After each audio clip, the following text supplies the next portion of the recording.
साध संगत जी, प्यार से बोलना। धान निरंकार जी, संत निरंकारी पत्रिका, तपस संपादकीय, महत्ता तप त्याग की। भाग्यशाली है वो जिनके मन में गुरु से मिलकर स्वयं को जानने की तीव्र जिज्ञासा उत्पन्न हुई। वो नहीं जो आजीवन अतृप्त लालसाओं कामनाओं के जाल में आकंठ डूबे रहे। भाग्यशाली है वो जो सतगुरु के श्री चरणों में आकर पल भर में ही परमपिता परमात्मा को जानकर जीते जी अमृतत्व पा गए। मन, काम, क्रोध, लोभ, मोह, अहंकार रूपी 5 विकारों की सख्त कैद में है। जब कोई प्रीतम प्यारा इसे इस कैद से छुड़ाए, तब इसे जीवन का असली उद्देश्य हासिल होता है। सोने के ढेर पर बैठा इंसान क्या जाने कि तप त्याग और वैराग्य क्या है।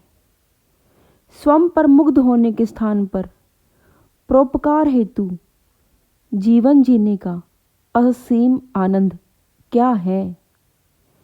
अब तो जाए चढ़ो सिंहासन, संत कबीर जी ने तब कहा, जब गुरु रामानंद जी ने अपार कृपा करके उन्हें रमे राम का रहस्य समझाया। तभी वे यह स्पष्ट रूप से कह सके, माया महाठगनी हम जानी। जिस पल राम को इसके वास्तविक रूप में जान लिया, उसी पल अपने ऊपर मुग्ध होने का विचार भी समाप्त हो गया। उसी पल कामनाएं लालसाएं भाग गई और मन में तप त्याग और परोपकारी भावनाएं जाग गई। तप त्याग की बात आने पर प्रायः व्रत, उपवास आदि की ओर ध्यान जाता है कि कुछ समय के लिए भोजन जल आदि का त्याग करके परमात्मा को रिझा लिया जाए।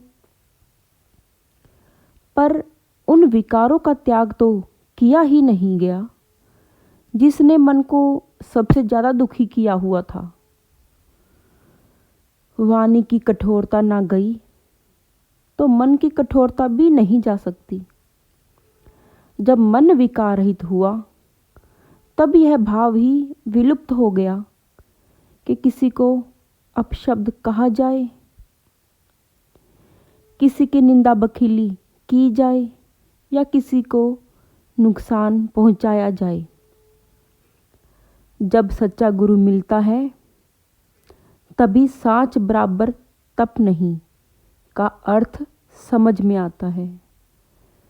तभी एको ब्रह्मा द्वितीयो नास्ति का रहस्य प्रकट होता है। गुरु का एक इशारा मन की असंख्य उलझनों को पल भर में सुलझा देने की शक्ति रखता है। सतगुरु माता सुदीक्षा जी महाराज ने जब यह कहा कि पास बैठे महात्मा के चरणों में सिर झुकाओ और पालो जो भी पाना चाहते हो, तो ऐसा लगा कि पहाड़ जितनी बड़ी समस्या भी राई के समान हो गई। पर अगर मेरे अपने अहंकार ने मुझे पास बैठे संत के चरणों में शीश ना रखने दिया, तो फिर मैं यहाँ वहाँ चैन सुकून ही तलाशता रह जाऊंगा। तप तपस्या पूर्ण समर्पण स्वयं को किसी विशेष रूप में स्थापित करने को नहीं कहा गया, बल्कि इस अविनाशी विराट सत्ता में स्वयं को विलीन कर देने को कहा गया है। जीवन में गुरु कृपा से जब यह घटना घटित होती है, तब आपसी प्रेम, सद्भाव और मानव एकता की दिशा में कदम खुद ब खुद बढ़ने लगते हैं। जब कैंची बनकर काटने का भाव मन में नहीं होता, बल्कि सुई बनकर जोड़ने का भाव प्रबल हो उठता है, तब तप त्याग भरा परोपकारी जीवन जीते हुए बाबा गुरबचन सिंह जी ने जीवनोपर्यंत यही परोपकार संपूर्ण मानवता पर किया। वे सबको प्यार बांटते रहे।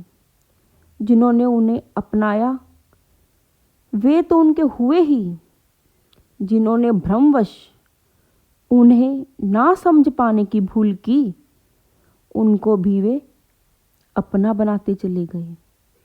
उन्होंने काले, गोरे, अमीर, गरीब, छोटे, बड़े आदि में कोई भेद नहीं किया। भिन्नताएं लोगों को खिन्न करती हैं, पर संतों महापुरुषों की दृष्टि में भिन्नताएं मानवता का सुंदर गुलदस्ता होती हैं।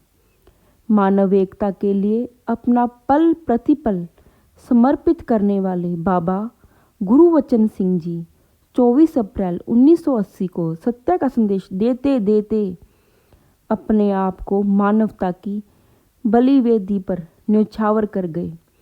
उनके तप त्याग और परोपकारी जीवन से शक्ति लेकर बाबा हरदेव सिंह जी ने खून को नालियों में बहने से रोक दिया और उसे लाखों रुग्णों की नाड़ियों में पहुंचाकर उन्हें जीवन दान दिया। यह है तप की शक्ति। आज सतगुरु माता सुदीक्षा जी महाराज भी उन्हीं पावन शिक्षाओं को जन जन के मन में स्थापित कर रही हैं।